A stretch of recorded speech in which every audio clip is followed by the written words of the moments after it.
মাঠ জুড়ে হলুদ সরিষা ফুলে সেজেছে জয়পুরহাট।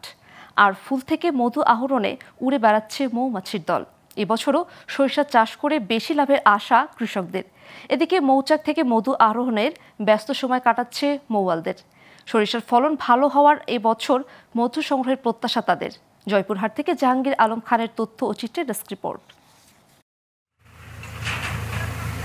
পরিশ্রম কম ও লাভ বেশি হওয়ায় জয়পুরহাটের কৃষকদের মাঝে জনপ্রিয় হয়ে উঠছে সরিষা চাষ। আর দিগন্ত জুড়ে হলুদের সমারোহের মাঝে মৌয়ালরা বসিয়েছে মৌবাক্স। বিভিন্ন স্থান থেকে তারা এসেছে মধু সংগ্রহ করতে। ফুল থেকে মধু এনে বাক্সের ভেতরের মৌচাকে জমা করছে মৌমাছি।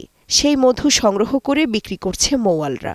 আমি বিসিক থেকে প্রথমে ট্রেনিং নিই এবং ট্রেনিং নেওয়ার পরে এখন পর্যন্ত বিসিকের সঙ্গেই 1 বছর যাবত মৌমাছি সেক্টরে কাজ করে যাচ্ছে। আমি 20 বছর আগে 3টা বাক্স নিয়ে শুরু করি এই মৌমাছি খামার।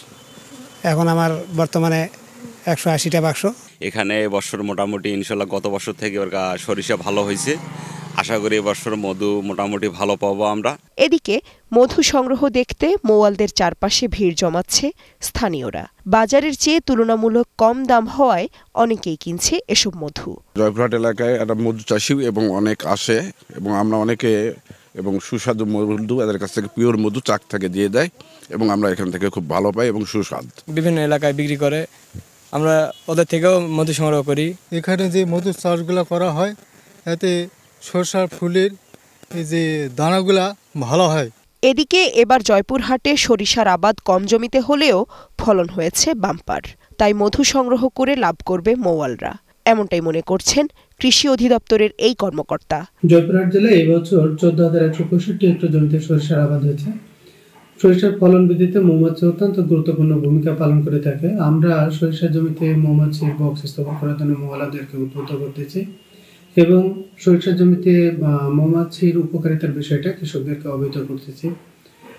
জয়পুরহাট জেলায় এবছর অলরেডি 850টি মৌবক্স স্থাপন করা হয়েছে। আমরা আশা করতেছি যে এখান থেকে আমরা প্রায় 8,000 কেজি মতো আহরণ করতে পারব। বৈরী আবহাওয়ার কারণে গেল বছর সরিষা চাষে লোকসান হয়েছিল, তবে এবার সে ক্ষতি পুষিয়ে নেয়ার আশা মৌয়ালদের। Global television news desk.